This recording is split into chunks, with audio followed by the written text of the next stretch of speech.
What we have is a closed-loop photobioreactor.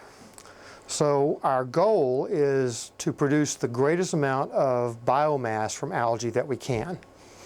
And by going vertical, we believe that we can increase the yield by increasing the surface area and the volume of material that get exposed to sunlight.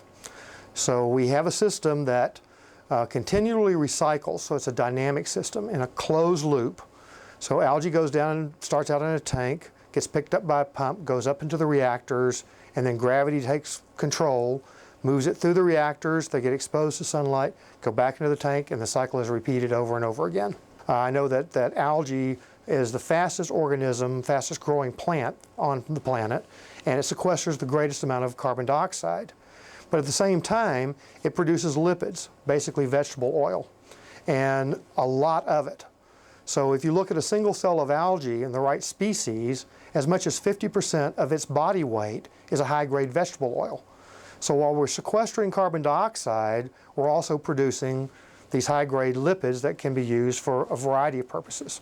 The beauty of algae is the fact that we can actually be selective about what carbon chains are coming out of it. So for example, if you want to make jet fuel, we can give you a strain of algae that's going to make the carbon chains that are necessary to manufacture jet fuel much more efficiently than you can any other crop. Or if you want to make diesel for a truck, we can give you the carbon chains that are ideal for that. So we can tailor the lipids based on the species of algae that we're growing. If I grow an acre of corn, and I'm looking at it from the standpoint of producing oil, I can grow about 18 gallons of oil per acre per year. So now I'll move up, let's go up to the next highest, or what's the most prevalent, is palm. Palm, we get 700 to 800 gallons per acre per year. Algae, I can go up to 20,000 gallons of oil per acre per year. And that's just in an open pond system. That's not in a closed bioreactor system. The problem with surface is that, one, once the algae starts growing, light will only penetrate about an inch, inch and a half through the surface. So it blocks light from the rest of the surface. Two, we have an enormous amount of water evaporation, so we lose an enormous amount of water that we're constantly having to replace.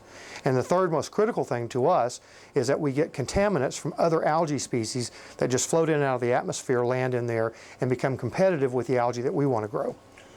We try to recapture every drop of water that we can. And the only water we lose is what's actually bound up in the algae and goes into the oil itself and the byproduct for the algae. And once we've extracted the oil, we can even use the byproduct, for feedstock, for soil remediation to make fertilizer, or we can ferment it and produce ethanol out of that. If we took 1/10 of the state of New Mexico and converted it into algae production, we could meet all of the energy demands for the entire United States.